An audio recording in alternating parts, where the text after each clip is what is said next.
Thank you and welcome to the show this morning. The topic this morning is a profile on Mr. Roland Jones. Mr. Jones is the author of a book called Standing Up, excuse me, and Standing Out. And of course, Mr. Jones, let me welcome you to the show this morning. Thank you very much. It's a pleasure to be here. And to tell you how delighted we are to have you here, Mr. Roland Jones, because I guess many years ago, we had another television show called Black Pulse. And I think at that time we had an opportunity to interview you. And even then, you were involved in just a whole variety of activities. But now I understand that you are a motivational speaker and as well as a keynote speaker. And so we want to certainly take advantage of your knowledge and your information in reference to that, and to talk about this book that we understand has received raving reviews in many quarters. Let's start off, Mr. Jones, by talking about your background, your education, and your experiences, and some of the things that eventually led you to us this morning. And then during the second segment, we'll talk about the book itself. Well, you know, after college here in Nashville and in Mississippi, I spent 3 years in the Army, and then I taught in the Memphis City school system for 1 year while attending broadcast schools, as a matter of fact, in the evenings.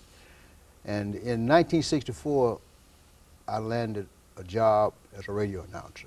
It was a dream job for me back then, in the heart of the Mississippi Delta. And you know, an interesting thing happened, and that thing convinced me that every obstacle is an opportunity. I got fired from that position. I tell you what happened is the president of the company called me one day after I had signed off reporting the news, and he said, don't report that news on Martin Luther King, because we don't take sides with Martin Luther King or the Ku Klux Klan. I said, wow, Mr. I don't take sides. I'm just reporting news as it comes off the press, you know. And he said, well, it's company policy. I said, yeah. I said, wow. And I just reported news on civil rights workers getting murdered by the Ku Klux Klan. And he told me they don't take sides with the Ku Klux Klan or Martin Luther King. And to put Martin Luther King in that category, it kind of blew me away, you know. And all kind of stuff started hitting the fan after that, and I got fired. That's the bottom line. And I hit the road and went to Chicago, and ended up as a management trainee from McDonald's. And we'll talk about some of those details later. But you know, from that McDonald's experience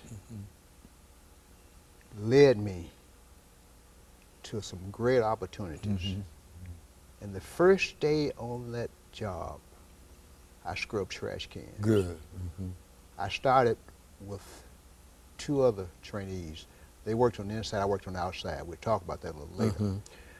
But as a result of what happened then, I had an opportunity to go and break the color barrier in McDonald's Corporation in Chicago. Okay. I happened to be the first African American on the corporate scene there.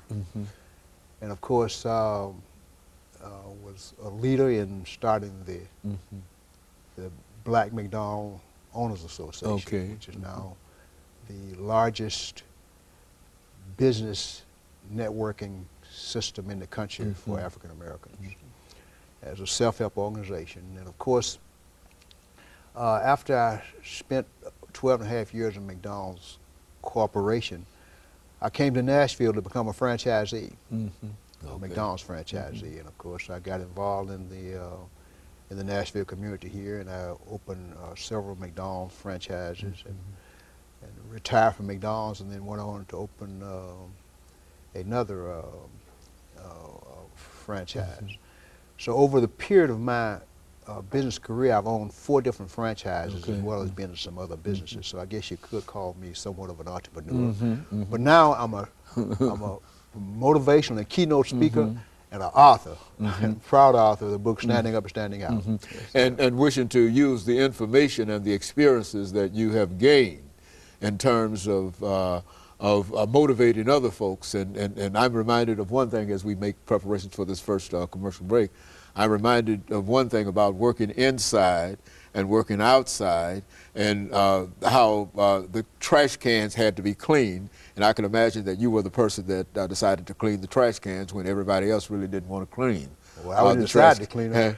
You know, I was assigned the job to clean the trash cans. But you did a better job in cleaning them than anybody else, I would imagine. We'll have to talk about that too on the show here. Hopefully we can talk about that. Very good. And of course, we'll be back with our audience following this very, very short commercial break.